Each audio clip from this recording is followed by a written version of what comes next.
Oi pessoal, hoje eu vou trazer um vídeo num formato diferente, tá? A gente vai falar de um assunto mais sério, diferente das coisas que eu trago aqui no canal, né? A gente vai falar sobre o incêndio da Boate Kiss, que inclusive a série da Netflix está retratando, né? Todo dia, mesma noite, e vai ter spoiler, tá? Então se você não assistiu, assiste só depois que você vê a série. Mas chega de papo e roda a vinheta.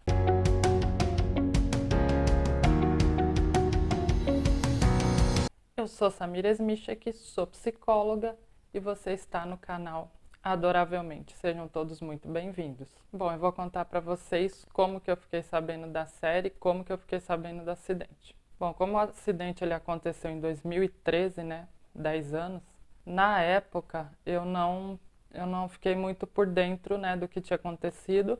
Claro, eu ouvi falar nos jornais, estava todo mundo falando que foi incêndio, só que eu não sabia a causa, né? A causa do incêndio, o motivo.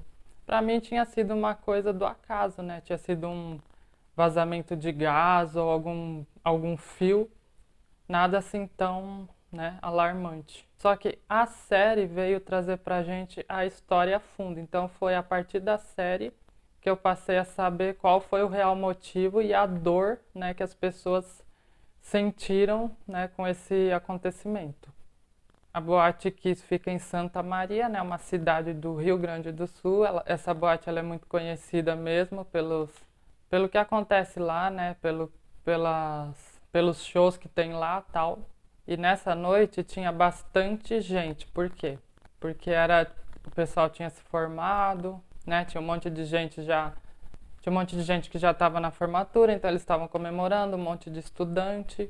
Tinha gente que veio de fora, então ela estava cheia. Aí começa a retratar sobre, né? A série vai começar a mostrar um pouquinho da vida de cada vítima, que seria no caso as vítimas, né? Então ele começa mostrando a vida dos personagens, né?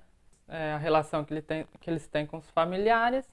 E aí mostra todo mundo indo pra boate até o momento do acidente. Então essa série ela me chocou muito porque eu não esperava que o incêndio fosse por uma coisa assim que as pessoas poderiam ter evitado, né?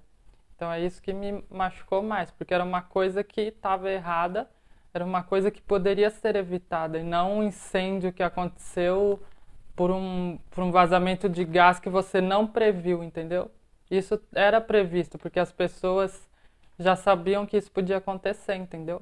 Tinha que ter evitado, tinha que ter feito o certo. A série também que a Netflix trouxe é interessante, por quê? Porque ela mostra para todo mundo como realmente aconteceu, o que aconteceu, quem tá errado, quem tá certo, tá? E na época a gente ficou procurando um monte de respostas que a gente não sabia, né? Porque a mídia ela mostra uma coisa só de uma forma, né? Ela mostra da forma que ela quer para ser polêmico, né? Para vender. Então a série ela trouxe a fundo, né? Ela mostrou pra gente o que realmente aconteceu, né? Por que tantas pessoas morreram, então ela traz esses dados pra gente, né? Não é só mais uma série, né? É um documentário porque ela é baseada em fatos reais. Bom, pessoal, vou pedir para vocês já se inscreverem no meu canal, tá bom? Porque isso ajuda o YouTube a entender que vocês gostam do meu conteúdo e começa a mostrar para mais pessoas, tá? Não se esquece de se inscrever, gente. Me ajuda muito, tá bom? Bom, a série da Netflix, como eu já falei, ela é baseada em fatos reais, né? Todo dia, mesma noite. Ela é baseada no incêndio da Boate Kiss. Ela tem 5 episódios, tá? Na verdade, ela vai retratar um pouquinho da vida de cada vítima, né? Com seus familiares, a relação, né? Como que cada vítima se relaciona, né? Com seus familiares até o momento que os pais, né, os familiares ficam sabendo que teve um incêndio na Boate Kiss, né, e que os seus filhos estão lá. Então, aí o que vai mostrar na série? Vai mostrar também as fases do luto, um pouquinho, né, das fases do luto. Vai mostrar primeiro a pessoa negando, né, porque você pode ver que até dizer o nome, né, por exemplo, o pai da Mari, né, eles procuraram em todos os hospitais, tal, mesmo ele ouvindo, né, que ela estava bem e que ela tinha vindo para o hospital e que ela não estava na lista, né, dos que tinham saído, porque só saía quem eram os óbitos. Então, ele ouvindo isso, né, ele tinha certeza de que ela não tinha morrido. Só que eles já tinham rodado todos os hospitais, né? Eles já tinham ido em todos. E aí a mãe vira e fala para ele: a gente tem que ir para o ginásio, porque o ginásio era onde estavam os corpos. E ele falou: não vou, ela não está lá. Então ele estava negando até o fim. A mesma coisa o pai do Marco, o pai e a mãe do Marco. Eles foram procurar o carro lá incessantemente, né? Porque se eles soubessem que o carro não estava no estacionamento é porque ele não tinha passado na Boate Kiss, né? E eles começam a correr e isso, sabe?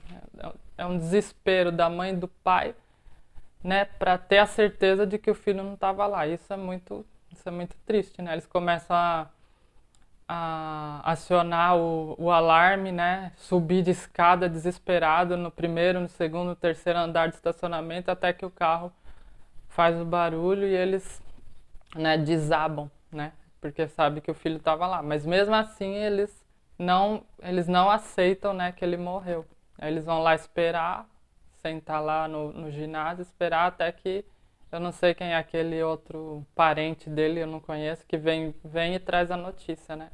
Mas até o momento que eles, mesmo no momento que eles sabem que o filho morreu, né, que eles sabem, eles negam, porque aí é a fase do luto mesmo, né? Tem a negação, mesmo você sabendo da verdade. E aí depois tem as outras fases, né? Mas aí cada pessoa, não é nessa ordem, né? Cada pessoa acontece de uma forma, né? Agora eu quero saber de vocês. Você já assistiu a série? Deixa no comentário pra mim. Ou você vai assistir, ou você acha que você não gosta desse tipo de série. O que mais me impressionou na série, além dela me chocar, né? A série me trouxe um monte de sentimentos que acho que para muitas pessoas também despertou raiva, despertou medo, despertou tristeza, revolta, né? Mas o que mais me revoltou foi saber que o incêndio aconteceu na boate por causa de irregularidades. Como o próprio pai da Mari fala lá no julgamento, na audiência, que os pais estavam deixando os filhos, né, confiando na prefeitura, confiando na boate, porque a boate tem um nome, né? Então a gente pensa assim, se ela está aberta, né, porque tá tudo certo. Então é o que a gente imagina, né? A mesma coisa, você vai para um show num lugar famoso, se o lugar é famoso, se tem um monte de gente, a gente imagina que esse lugar esteja apto, né, a receber pessoas. E não foi o que aconteceu. Então isso me revoltou demais, não como psicóloga, mas como ser humano, né? Porque a gente se sente desrespeitado, né? Porque você fala assim, pô, você tá abrindo uma boate, você tá chamando as pessoas, tá aberta ao público e esse negócio nem tá apto, né? Nem tá correto. É triste. E ainda mais você perder uma pessoa querida por causa disso, né? A série, ela mostra pra gente, né, que tinha todas essas irregularidades, de que a boate estava superlotada, então ela tinha um número certo de capacidade de pessoas, mas tinha o dobro, se eu não me engano, acho que tinha 1.000 pessoas lá dentro, né? Como aconteceu? Como que foi o acidente? Tinha um grupo lá se apresentando que eu não lembro o nome, né, mas também isso não vem ao caso. E aí ele coloca um artefato no pulso, né? Pra soltar uns foguinhos, umas chamas, né? E aí ele começa a balançar o braço assim. E aí aquilo pega no teto, né? Só que aí que está o grande, né, diferencial. Esse teto, né, ele tem um material certo, ele tem um material que não inflama, né, que não pega fogo, que esse era o material correto para instalar e não estava um mais barato, né, tinha um material mais barato e por isso que ele pegou fogo, porque optaram por gastar menos, mas sabendo que esse material poderia pegar fogo. Então isso eu fiquei super revoltada com isso, né. Por querer ganhar mais, né, superfaturar, e olha quanta gente, né, que perdeu a vida por causa disso. Aí pegou fogo, só que aí eu fiquei pensando comigo antes de assistir a série, eu falei, tá, tudo bem, só que eu vi, antes de assistir a série não, no começo da série, né, que você vai assistir, aí mostra um monte de gente conseguindo sair, aí eu pensei comigo, nossa, mas olha quanta gente saiu e mesmo assim morreu 600 pessoas, né, eu não entendia. Só que aí depois a série ela vai mostrar a causa. Além desse material pegar fogo, a combustão dele, a queima dele produz uma substância que é veneno, é o cianeto. Então, aquilo, o que que acontece? Na hora que entra no nosso organismo, ele impede a célula de transportar o oxigênio. Então, o que que acontecia? As pessoas saíam bem de lá, né? Conseguia sair, não estava queimado ou queimaduras leves, só que ela morria, depois de um tempo ela morria, e aí ninguém entendia. Porque a pessoa saía bem e daqui a pouco ela, pum, caía, né? Morreu. Então era isso. O que mais matou foi isso, entendeu? E eu fiquei muito revoltada, gente, muito revoltada com isso. Na hora que tá lá, tem uma oficial, né? Aquela oficial tá lá, eles estão contando os corpos, eles colocam números. Então isso é uma coisa muito, sabe? Você se sente, você passa a não ser. Você passa a não ser mais uma pessoa e você é apenas um número, é um número de uma vítima, entendeu? Outra coisa que eu fiquei muito brava, que eu fiquei muito. Me deu assim um sentimento de revolta, de querer justiça também, foi a forma que o governo, né, do Rio Grande do Sul tratou isso. Porque numa parte lá da série, os pais se reúnem, criam a Associação dos Pais, né, que é um órgão para eles poderem discutir sobre o acidente, para eles poderem falar, né, para eles poderem compartilhar essa mesma dor, né, que eles estão sentindo, que eles estão, né, no mesmo barco, né. Eles começam a pesquisar sobre o caso, né, começam a ver as leis, o que estava certo, o que estava errado. E o Ministério Público, né, ele não viu isso muito, né, ele não, sabe, a gente vê na série que eles não fizeram 100% do que eles poderiam ter feito para conseguir, né, tipo, trazer a justiça que esses familiares estavam procurando. A gente vê que eles estão fazendo, mas não querendo mexer muito, sabe, só superficial. E aí uma das mães, acho que é a mãe do Filipinho, né, acha lá um negócio que tem que é um membro do Ministério Público sabia de alguma coisa da boate que ela devia ser fechada e não fechou, e ela coloca isso à tona, né? Ela coloca isso eles colam isso, acho que no portão do Ministério Público, e aí aí os membros do Ministério processam os pais. Então você pensa, né? Esse pai já perdeu o filho, já perdeu a filha, já está, né, naquele processo de luto, de adaptação, e ainda vai ter que responder a um processo por ter falado mentira, e eles não falaram mentira, eles só acharam a verdade e falaram isso para todo mundo, né? Eu chorei demais nessa série, sabe? Eu chorei muito, porque eu sou uma pessoa muito emotiva, né? Então na parte lá que os pais receberam a notícia, na hora que eles estão no julgamento, na hora que eles estão correndo o risco de ser preso. Então, pra mim foi uma série, assim, eu aprendi demais, né, com essa série, porque, olha, eu não sabia que o acidente tinha sido por isso, então me pegou de surpresa mesmo. As histórias também dos personagens, né, tem a Mari, que é a menina que tá fazendo aniversário, né, que ela vai pra Boate Kiss. Essa é uma das que consegue sair primeiro, né? É uma que a gente acha que. Eu até pensei no começo que ela não ia morrer, que essa teria sido a sobrevivente, né? Porque teve dois sobreviventes que eu conheço, né? Que eu fiquei sabendo, não sei se teve mais.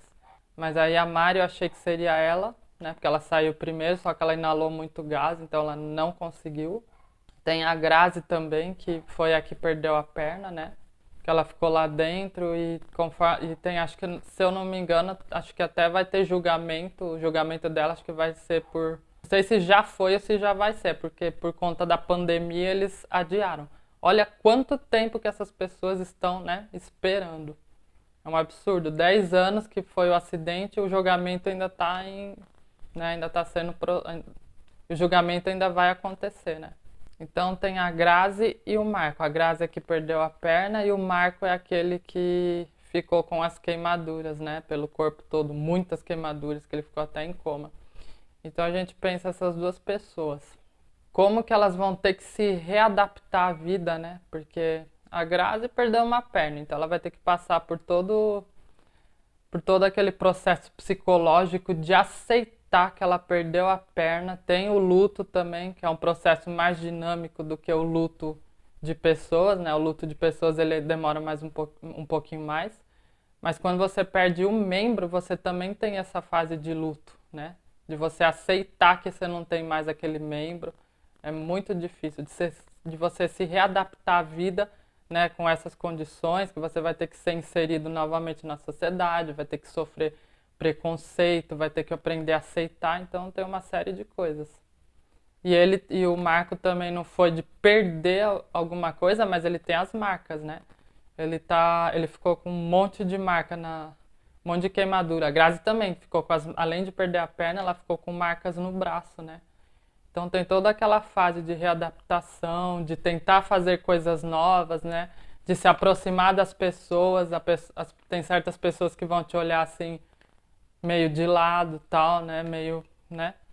Mas tem todo esse processo e é muito difícil, é muito doloroso. Você já é inscrito do meu canal? Aproveita e se inscreve, pessoal. Curte também para me ajudar, tá bom? Bom, eu vejo um grande papel na criação dessa série. Não é só mais uma série. Eu acho que essa série veio para esclarecer muita coisa que estava, né, meio confusa, para trazer justiça, né, uma forma de a gente ver isso também, né, ficar ao par do caso, tal. Eu acho que foi de grande feito, que foi relatado muito bem, né? Eu acho que não teve muito sensacionalismo assim, né? Porque esses familiares, eles ainda estão querendo justiça, né? Claro que a justiça não vai trazer de volta as perdas, mas pelo menos, né, é o justo, é o que deve ser feito, é o que deve acontecer. E o julgamento, acho que ainda que nem eu falei para vocês, ainda vai ter algumas audiências, né? Deve estar por vir. Bem, o vídeo foi esse, né? Como eu disse para vocês, um formato um pouquinho diferente, porque eu trago nesse canal, né, assuntos sobre psicologia, sobre ansiedade, sobre o universo aí da psicologia. E hoje foi um pouquinho diferente, né? Ah, outra coisa que eu quero falar, já tem também o livro com o mesmo nome da série, né? Todo Dia, Mesma Noite, que é da autora Daniela Arbex, tá? Aí já tem aí no site, já vi que tem no da Amazon, já tem no site da Magazine Luiza, tá? Que aí com certeza o livro deve ser mais detalhado do que a série, né? Como sempre, quando tem série ou filme e livro, o livro sempre é mais detalhado. Então foi isso, pessoal. Quero agradecer vocês que ficaram até o final, tá? Quero saber o que vocês acharam do vídeo, tá? Estou aberta a sugestões, a elogios. Deixa para mim nos comentários o que você achou, o que poderia ter sido melhor, o que faltou, tá bom? Curte, comenta, compartilha, tá bom? E até o próximo vídeo.